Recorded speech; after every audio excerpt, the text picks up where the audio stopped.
जिसमें उन्होंने इस बात का अयादा किया है कि पाकिस्तान का पानी मुसलसल बंद रखा जाएगा। और दूसरी तरफ हमारे वालों ने एक और जश्न मनाने का ऐलान कर दिया है। ये क्या दोनों दो मुख्तलिफ दुनिया में रहते हैं या हिंदुस्तान बिल्कुल किसी और दुनिया में है, हम किसी और दुनिया में? ये माजरा क्या है? एक तरफ हम जंग पर जश्न मनाए जा रहे हैं। जंग तो शायद 2-3 दिन का वो कॉन्फ्लिक्ट रहा, लेकिन जश्न हमारा खत्म नहीं हो रहा।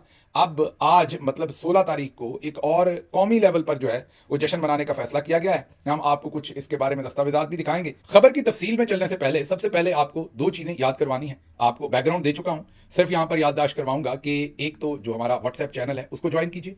आप व्हाट्सएप चैनल को ज्वाइन करेंगे तब भी जो आपके क्रीडेंशियल्स हैं, आपका डाटा है, आपकी जो प्राइवेसी है, वो कहीं कंप्रोमाइज नहीं होती।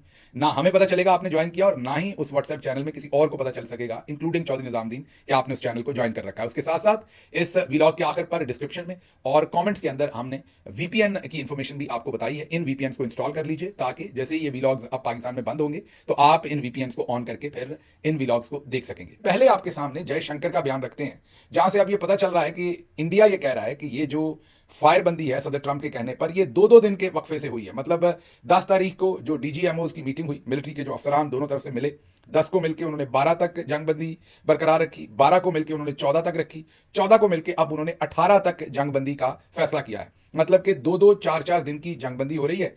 और दूसरी तरफ जयशंकर कह रहे हैं कि जब तक पाकिस्तान आतंकवाद पर, मतलब कि टेररिज्म पर, दहशतगर्दी पर बात नहीं करता, तब तक पाकिस्तान का पानी बंद रखा जाएगा। सिंध तास माहदा जो इंडस ट्रीटी है उसको मुअत्तल रखा जाएगा और पाकिस्तान को पानी नहीं दिया जाएगा पूरा। अब जाहिर है इंडिया पूरा पानी तो रोक नहीं सकता, उनके पास भी एक कैपेसिटी है डैम्स में। अभी उन्होंने डैम्स ऐसे कोई बनाए नहीं, जो पुराने बने हुए डैम्स हैं उसमें वो पानी रोक रहे हैं जितना वो रोक सकते हैं। जब ओवरफ्लो हो जाता है तो उनको छोड़ना पड़ जाता है। लेकिन ये बात तो तय है कि इंडस ट्रीटी को उन्होंने सस्पेंड किया हुआ है और पानी रोक रहे हैं। और हमने कल या परसों भी आपको दोबारा से वीडियोस दिखाई थी जिसमें तमाम बगलिहार डैम के उन्होंने गेट्स बंद कर दिए थे। अब एक दफा फिर जयशंकर कह रहे हैं कि हम पाकिस्तान के लिए पानी नहीं छोड़ेंगे। एक तरफ तो ये है, दूसरी तरफ पाकिस्तान में तकरीबन हर दिन, पिछले कई दिनों से हर दिन जो है वो हम जश्न मना रहे हैं। अब 16 तारीख का दिन दोबारा जश्न मनाने का दिन कहा गया। इससे पहले आपको याद होगा शायद 12 तारीख को, फिर 14 तारीख को और अब 16 तारीख को तीसरी बार जश्न मनाया जा रहा है। पहले आपको याद होगा कि एक इवेंट जो है पसरूर जाकर किया गया, लाहौर के अंदर एक इवेंट किया गया जहां पर मरियम नवाज साहबा ने,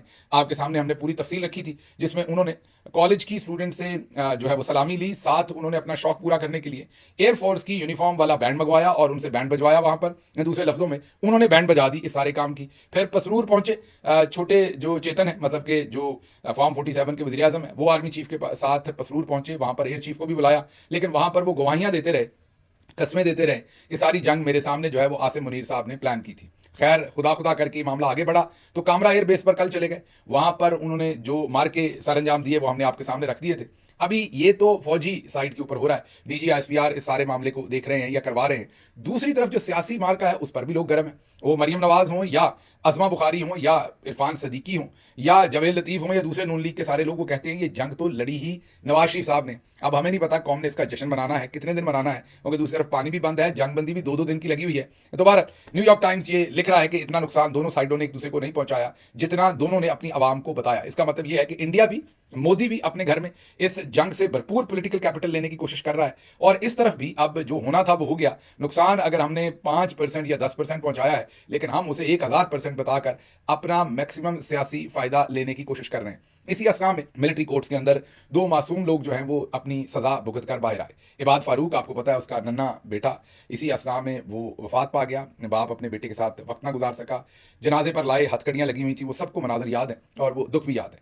इसी तरीके से आपने देखा कि जिस तरीके से इन्होंने जो मिलिट्री कोर्ट्स की सजाएं जो है वो इन्होंने दिलवाई लोगों को, और अब सुप्रीम कोर्ट से एक ठप्पा भी ले लिया मिलिट्री कोर्ट्स के ऊपर।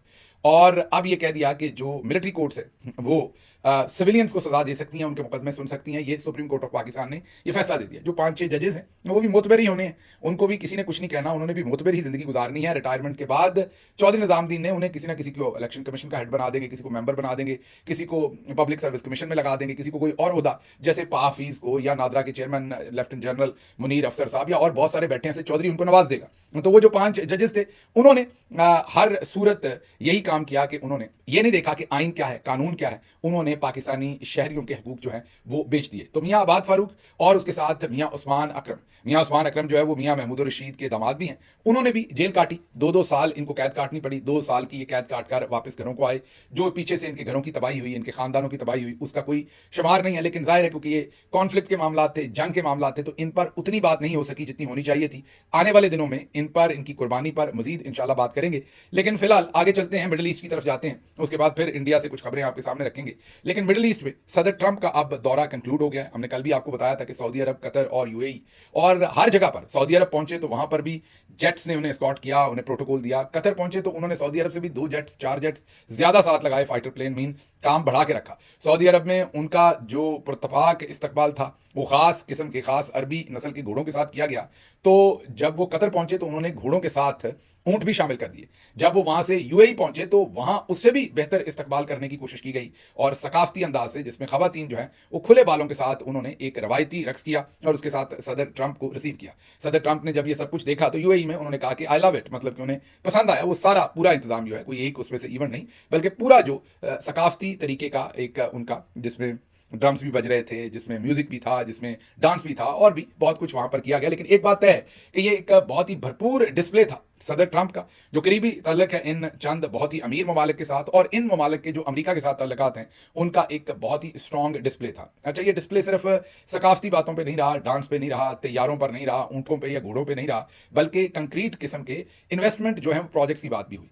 5,000 या शायद 5 लाख, 5,000 मैंने कह दिया माजरत, 5 लाख एआई चिप्स जो हैं वो मिलेंगी अब मुत्तहिदा अरब अमारात को। इसी तरीके से वहां कैंपस बनाया जा रहा है, एक एआई से रिलेटेड तमाम जितने भी इदारे हैं जो एआई चिप्स बनाते हैं, आर्टिफिशियल इंटेलिजेंस, एक बड़ी, जाहिर है दुनिया में ही अमेरिका से बाहर कोई पहला कैंपस होगा, तो ये बड़ी एक मेजर, इसमें कोई शक नहीं कि एक डिसीजन है। इसी तरह सऊदी अरब ने $600 अरब के मुआहदे किए, साथ 1 खरब का वादा किया।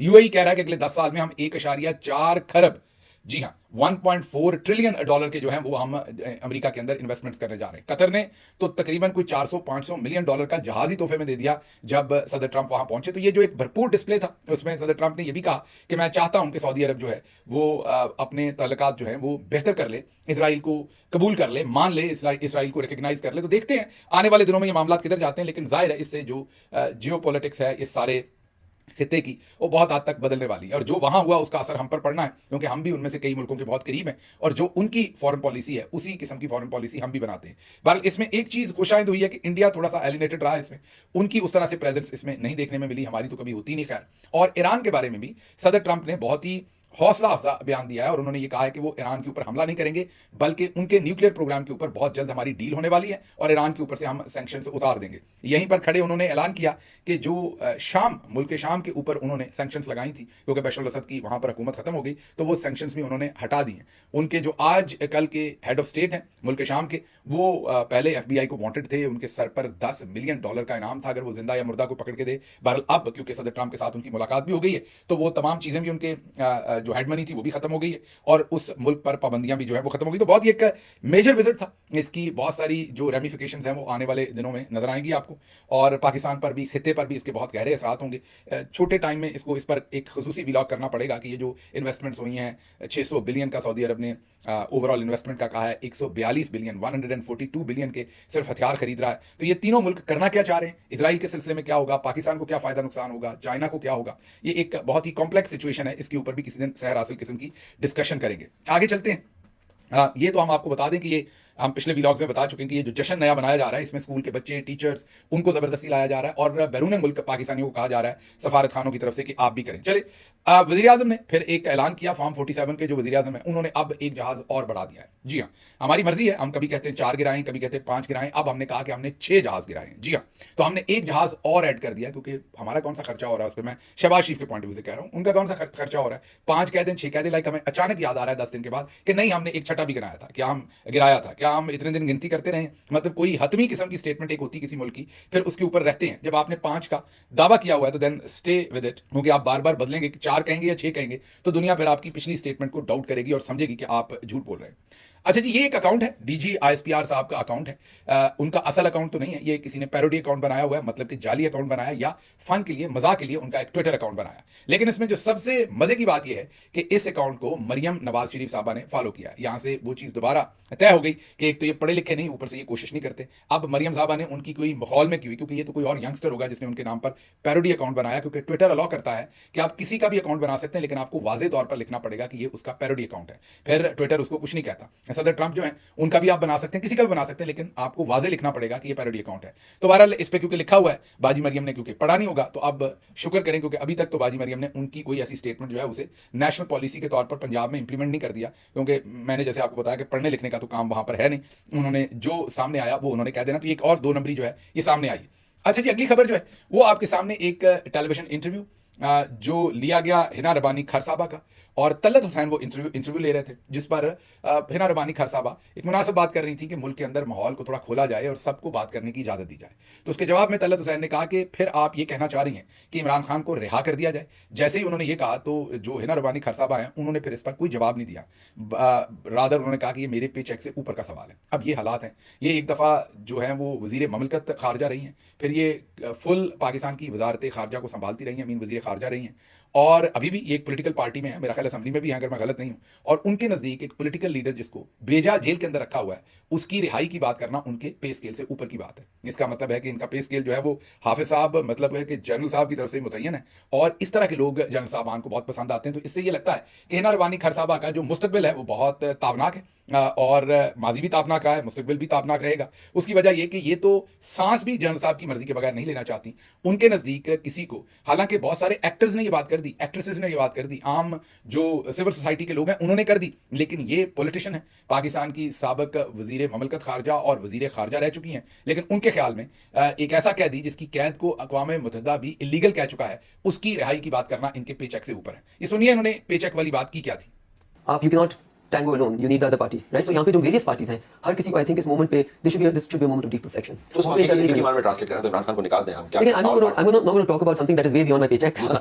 So लेकिन implications तो यही है ना, चले हम नाम ना लें। I think just the space for everybody to be able to operate within their real space. सुन लिया आपने, मेरा ख्याल है कि इस पर मुझे मजीद बात करने की जरूरत नहीं है। थाना रमना, जी हाँ, इस्लामाबाद के थाना रमना में मजीद एक नया केस दर्ज किया गया है। एक तरफ जयशंकर कह रहा है पानी रोकेंगे, हम कह रहे हैं हमने जश्न मनाना है, और फिर हम कहते हैं हमने 6 जहाज गिराए, लेकिन साथ साथ हम अपना दूसरा काम भी जारी रखे हुए हैं, और वो है पाकिस्तानियों को फिक्स करना। अब ये जो मुकदमा है ये मोहित पीरजादा साहब के ऊपर और कुछ और पाकिस्तानियों के ऊपर, मीन इसमें मेरा ख्याल है आदिल राजा भी हैं, मोहम्मद उमैर हैं, और भी शायद कोई लोग हैं जिनके ऊपर ये मुकदमा दर्ज किया गया है, और ये मुकदमा पीका एक्ट के तहत है, और यही है कि मुल्क की सलामती के खिलाफ गलत खबरें फैला रहे हैं, और ये मुकदमा थाना रमना के अंदर दर्ज कर लिया गया है। देखते हैं इसमें से क्या निकलता है। पहले भी बहुत सारे मुकदमे आपको पता दर्ज हैं, लेकिन काश के ये जो एक मौका मिला था रीसेट करने का, सब कुछ एक यकजहती का माहौल बना था, इसको पॉजिटिवली इस्तेमाल किया जाता, इमरान खान को रिहा किया जाता, सियासी कैदियों को रिहा किया जाता, इस तरह के मुकदमेबाजी ना की जाती, ताकि आपको एक अल्लाह ने रीसेट करने का चांस दिया, उस चांस को आप अवेल करते। लग नहीं रहा लेकिन कि ऐसा कुछ होगा। बहावलपुर के एक थाने में, थाना कायमपुर में, एक शहरी के खिलाफ पीका एक्ट के तहत और मुकदमा दर्ज किया है। उसको भी यही कहा है कि ये इमरान खान का फॉलोअर है और इसने रियासत के खिलाफ बात की है और इसने फौजी क्यादत के खिलाफ बात की है, तो उस पर भी मुल्क दुश्मनी का और नफरत फैलाने का मुकदमा जो है वो थाना कायमपुर में दर्ज कर दिया गया है बहावलपुर में। अच्छा जी, एक तरफ तो ये मुकदमे दर्ज हो रहे हैं, एक तरफ वो कह रहे हैं आपका पानी बंद है, तीसरी तरफ हम कह रहे हैं कि हमने अपना जो है वो जश्न मनाना है, और साथ साथ मुकदमे भी दर्ज हो रहे हैं, तो चौथी तरफ अब नगमे भी जारी हुए जा रहे हैं। तो हम पै दर पै, जैसे दुश्मन पर पै दर पै आप हमले करते हैं, ऐसे ही हमारे यहाँ से पै दर पै जो है वो कौमी नगमे जो हैं वो जारी हो रहे हैं आईएसपीआर की तरफ से। यलगार है, बातिल के खिलाफ यलगार है, तैयार हैं, दुश्मन के लिए तैयार हैं, पाक फौज का नया खसूसी नगमा। तो यही हम चाहते हैं कि आप बातिल दुश्मन के खिलाफ तैयार भी रहें, यलगार भी करें। ये पाकिस्तानी सिविलियंस के ऊपर मेहरबानी करके मुकदमेबाजी बंद कर दें, उठाना बंद कर दें, उसके साथ साथ मेहरबानी करके इमरान खान को रिहा करें, यलगार वहां पर बंद कर दें मेहरबानी करके। ये यलगार तो इसमें तो पूरी कौम आपके साथ होती है जब आप ये यलगार असल में करते हैं। तो अगली खबर आपके सामने काजी लानत साहब की रखते हैं। एक जैसे ये पढ़े लिखे नहीं और कोशिश नहीं करते, वैसे ही वो माजरत के साथ बेशरम है और उनको शर्म भी नहीं आती। पाकिस्तान में तमाम कानून तोड़ने के बाद, पाकिस्तान में हर इखलाकियात तोड़ने के बाद, पाकिस्तान में इलेक्शन लूटने का माहौल बनाने, इंसानी हकूक की तबाही करने, आज जो मैस है उसके बुनियादी आर्किटेक्ट्स में से एक काजी लानत साहब हैं, मैं काजी फायजीसा की बात कर रहा हूं, अब उनको इस सब के बाद उनको इतनी बेशर्मी हटदर्मी है कि उन्होंने अब डॉन के ऊपर लिखा है और डॉन ने उन्हें लिखने भी दिया है, जिसमें वो इंडिया को भाषण दे रहे हैं सिंतास मुआहदे पर, इंडस वाटर ट्रीटी पर। अब आगे से इंडिया वालों ने अगर इन्हें कुछ कह दिया तो फिर इन्हें गुस्सा लग जाना। मीन आप किस मुंह से बोलते हैं? आपने तो ये तो चले पानी की ट्रीटी है, आपने तो लोगों की जिंदगियां ली हैं, उन फैसलों में आप इन्वॉल्व रहे हैं जहां पर लोगों की कत्लो गारत हुई है, अरशद शरीफ के मुकदमे को दबा के आपने रखा। आप तो एक खुद बहुत बड़े मुजरिम हैं, कौमी मुजरिम भी हैं, और आप क्रिमिनल इंटेंट की आपने बहुत सारी मुजरमाना जो है वो हरकतें की हुई हैं। तो आप देखिए, आप मैं यही कह सकता हूं कि आपकी हिम्मत है कि आप इसके बावजूद ये हरकतें करते हैं। अच्छा जी, एक और पूरी की पूरी मुहिम है जो बहुत शर्मनाक तरीके से चलाई गई है, उस पर उसकी हम मजम्मत करते हैं जितनी कर सकें। वो कामरान बशीर हैं, स्क्वाड्रन लीडर, जो कि एयरफोर्स के अंदर मेरा ख्याल है कि नेविगेटर के फ़राइज़ अंजाम देते हैं, पायलट के साथ जो नेविगेटर्स होते हैं, और वो स्क्वाड्रन लीडर हैं। वो उनका फेथ क्रिश्चियनिटी है, मजहब उनका क्रिश्चियनिटी है, और हर शख्स को हक है पाकिस्तान के झंडे में जहां ग्रीन है वहां पर सफेद है, और क्रिश्चियंस बराबर के, या हिंदू हो या सिख हो या जो भी मजहब हो। याद रखिए कि पाकिस्तान माइनॉरिटी के लिए बना था, पाकिस्तान मुल्क ही माइनॉरिटीज के राइट्स के लिए बना था। मतलब हम लार्जर हिंदुस्तान के अंदर एक माइनॉरिटी थे, वहां पर हिंदूज मेजॉरिटी में थे, मुसलमान जो है वो माइनॉरिटी में थे। तो माइनॉरिटीज की प्रोटेक्शन के लिए, जहां पर माइनॉरिटीज खुलकर जी सकें, एक अलग मुल्क बनाया गया था। जब मुल्क बन गया तो जाहिर है यहां पर फिर मुल्क बनने के बाद जो हिंदुस्तान की, मीन लार्जर इंडिया की माइनॉरिटी थी, वो इस मुल्क के अंदर मेजॉरिटी बन गई, मुसलमान मेजॉरिटी पे आ गए, तो दूसरे मजहब जो है वो माइनॉरिटी पे आ गए। उसके बाद हम उनकी ठुकाई वैसे ही करने की कोशिश करते हैं, चलें उतनी नहीं भी करते तो कोशिश जरूर करते हैं उसके पास पास करने की जितनी इंडिया में की जाती है। अब कामरान बशीर साहब जो हैं ये स्क्वाड्रन लीडर हैं, इन्होंने अच्छा परफॉर्म किया, समुद्री से इनका ताल्लुक है, आप इनकी तारीफ करें। अब कुछ लोग तो सिर्फ सोशल मीडिया के ऊपर व्यूज लेने के लिए, कोई इनकी बहन बन रही है जाली, कोई उनकी बीवी बन रही है, कोई मां बन रही है, और धड़ाधड़ सोशल मीडिया पे पोस्ट कर रहे हैं। चलें, ये भी एक बात सही। दूसरी बात, मिठाई का डब्बा उन्होंने हाथ में पकड़ा है, शायद उनकी तरक्की हुई थी, वो तस्वीर लगाकर कहा जा रहा है कि कुरान करीम है, और उन्होंने कुरान करीम के ऊपर इस्लाम कबूल कर लिया। अब वो उनकी मर्जी है, वो अगर एक आज़ाद मुल्क में वो रहते हैं, आज़ाद शहरी हैं, वो अगर इस्लाम कबूल करना चाहें तो जाहिर है उन्हें कोई नहीं रोक सकता। लेकिन जो खबरें हैं वो ये कि उन्होंने इस्लाम कबूल नहीं किया, ये उनके बारे में गलत इंफॉर्मेशन फैलाई जा रही है। मैंने पहले भी कहा था कि आप जरा एक मिनट के लिए सोचिए, अगर आपके मजहब के बारे में, क्योंकि हमें हमारे नबी करीम सल्लल्लाहु अलैहि वसल्लम ने खास तलकीन की है कि दूसरों के मजहब की इज्जत करो ताकि वो तुम्हारे मजहब की इज्जत करें। तो अगर आपके मजहब के बारे में कोई कहे कि फलाने जो है वो फलाना मजहब कबूल कर लिया, तो आपको कितना दुख होगा झूठी खबर सुन के। तो आप उनके बारे में इतने इनसेंसिटिव कैसे हैं? फिर स्पेशली जब वो कौमी हीरो है तो आप उन्हें ऐसे कंट्रोवर्शियल क्यों बना रहे हैं, उनके बारे में ऐसी झूठी खबरें क्यों दे रहे हैं? तो ये एक बहुत ही अफसोसनाक डेवलपमेंट है। अच्छा जी, अगली खबर क्विकली आपके सामने रखते हैं, और वो है कि चाइनीज वेपन जो है उसने कॉम्बैट टेस्ट जो है वो इंडिया में पास किया है। जाहिर है वेपन जो है वो जमाना है जो अमन होता है उसमें तो उनकी सही पहचान नहीं होती। मतलब आपके पास बंदूक है, तोप है, जहाज है, टैंक है, तो जो जमाना हमने है उसमें तो वो फुल कैपेसिटी पे नहीं चलता, आपको नहीं पता कि उसकी परफॉर्मेंस क्या है। अब ये जो चाइनीज जेट्स थे, फाइटर जेट्स थे, ये पहली दफा किसी कॉम्बैट में प्रॉपर तरीके से टेस्ट हुए हैं। और अब फ्रेंच मीडिया, फ्रांस 24 कह रहा है कि कॉम्बैट में जो इंडिया के खिलाफ पाकिस्तान के पास चाइनीज वेपन थे उन्होंने कमाल किया है, और फ्लाइंग कलर्स के साथ वो वेपन जो है वो पास हुए हैं, अप्रूव हुए हैं, या पूरी दुनिया की इंडोर्समेंट उनको मिली है। फिर गार्डियन लिखता है कि जो इंडिया के पास मॉडर्न 3 प्लेन थे उनको बीजिंग के बनाए हुए जहाजों और पायलट जो पाकिस्तानी पायलट्स हैं उन्होंने शूट डाउन किया है, और इससे और PL-15 मिसाइल इस्तेमाल हुए हैं। और ये कॉम्बैट के अंदर जो चाइनीज वेपनरी है या वेपन्स हैं उनकी एक वाज़ेह सबकत है। वो भी तो मतलब वेस्टर्न मीडिया जो है वो चाइना की टेक्नोलॉजी, चाइना के जहाज़ों पर पाकिस्तान के अंदर ये जो सब कुछ हुआ है उसके बाद वो उनके लिए बहुत ही अच्छे ख्यालात लिख रहे हैं, विच इज़ गुड, जो हमारे लिए भी और चाइना के लिए भी एक मैं ये कहूँगा कि बहुत ही खुश आइंद बात है। अगली खबर क्विकली आपको रखते हैं आपके सामने कि जश्न, तो हमने ये जश्न, आप सोच रहे होंगे कि ये 1 2 3 4 जश्न क्यों है, क्योंकि हमें ये लगा था कि जंग के बाद बयानिया मुकम्मल हमारे कंट्रोल में आ गया। अच्छा, कोई थोड़ा सा माहौल ऐसा बना भी था, लेकिन मैंने आपको उस दिन भी बताया था कि हर चीज़ों ने सच पे, हक पे रीसेट होना होता है। जो भी चीज़ें एग्जैजुरेटेड हों वो उनकी बड़ी तबीयी मौत जो होती है वो जल्दी आ जाती है, उनकी जो जिंदगी होती है वो बहुत शॉर्ट लिव्ड चीज़ें होती हैं। तो वही किया गया, और उसके साथ ही इमरान खान साहब के बेटों का इंटरव्यू आया। वो इंटरव्यू करोड़ों बार देखा गया। उस इंटरव्यू के साथ हर शख्स ने अपने आप को रेजोनेट होते हुए फील किया। हर शख्स ने जो उनके बेटों की बातें थी वो लोगों के दिलों में उतरी, वो लोगों के दिलों में घर कर गई, क्योंकि उन्होंने बड़ी बेबाकी के साथ, बड़ी ही स्ट्रेट फॉरवर्ड और मतानत के साथ अपने वालिद का मुकदमा रखा। गैर सियासी एक वालिद और बेटों का मोहब्बत और एहतराम जो है वो गैर सियासी तौर पर उन्होंने सामने रखा। अब इन हालात में उस इंटरव्यू से जो पैदाशुदा हालात हैं उसको हैंडल करने के लिए ये जो बार बार है ये जो जीत के जश्न है इनको मनाए जाने के लिए काविशें की जा रही हैं, लेकिन असल मसला ये है कि वो इंटरव्यू जो है वो दर्द सर बन गया, क्योंकि ना सिर्फ पॉलिटिकल लोग या मीडिया के लोग, इवन शोबिज इंडस्ट्री के जो लोग हैं, जैसे कि पाकिस्तानी नामवर अदा जो एक्ट्रेसेस हैं, जैसे मायरा खान, माया अली, दुर्रे फशां सलीम और बहुत सारे लोगों ने इंस्टाग्राम पे उन्हीं के उस इंटरव्यू को लेकर स्टोरीज पोस्ट की हैं। मतलब कि उस इंटरव्यू ने तकरीबन सभी वॉक्स ऑफ लाइफ के लोगों को इंपैक्ट किया है। अब चौधरी साहब तो क्योंकि बयानियां बिल्कुल अपने हाथ में रखना चाहते थे, तो बड़े ही वो मुतफक्कर हैं इस पर, और उनको बहुत फिक्र है इस चीज़ की, और उनका मुतफिक्र होना समझ भी आता है, क्योंकि जाहिर है बड़ी मुद्दत के बाद बयानिया उनके हत्थे चढ़ने लगा था, लेकिन अब बयानिया उनसे फिर खिसक रहा है, जिसके लिए जंग का जश्न जो है वो बार बार मनाया जा रहा है। मुझे यहाँ इजाज़त दीजिए। अल्लाह आपका हामी नासिर हो। पाकिस्तान जिंदाबाद।